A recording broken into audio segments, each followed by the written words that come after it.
Japan adopted a system for end-of-life recycling of plastics back in 1995 that combines differentiated responsibilities for companies, consumers, and governments. I know a lot of our listeners are in the private sector, and on the private sector side in Japan, companies finance recycling costs, and they have to meet these requirements to reduce the thickness and weight of their packaging on a regular basis. And the program's been remarkably successful. In 2019, they had a collection rate of used plastic bottles that surpassed 90%. And I would challenge everybody listening on the call today to go check your local collection rate, because I bet it is nowhere near 90%. Korea has been a global leader in pre-collection sorting since the early 2000s. They've done a lot of work to reduce food waste.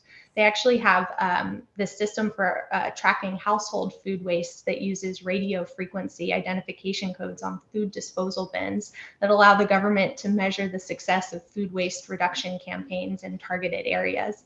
And they've also centralized their system to match buyers and sellers of recycled materials, which encourages an easy and transparent bidding process. And it's important to remember that it's not just the industrialized countries. There's also innovation coming from emerging markets. Indonesia is home to a number of successful NGO initiatives to improve pre-waste sorting and limit the marine leakage that I spoke about before. And you can see that absent robust recycling infrastructure, you can focus on consumer behavior. And you also have to remember that industrial recycling infrastructure is not in place across much of the continent, but you do have this big informal waste collection sector, the crux of which is garbage pickers who go through unsorted garbage and take recyclables to a central facility. So the context is different there from what some of our Western listeners might be used to. And then we're also seeing coordination, not just at the national level, but across the whole continent. The ASEAN Regional Action Plan for Combating Marine Debris was just adopted in May 2021.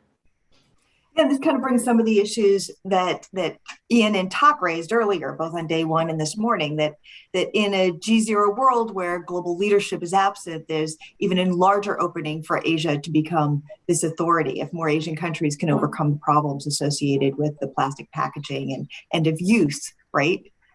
Yeah, absolutely. It's our view that the space for Asian countries to work together to build either a Pan-Asian approach on plastics or to be the driver of a global treaty on plastics is growing. And right now, Asian companies and multinational corporations that are working on the continent really have a real opportunity to get out ahead of consumer pressure, which is lagging in the region. And sustainability commitments are an important starting point.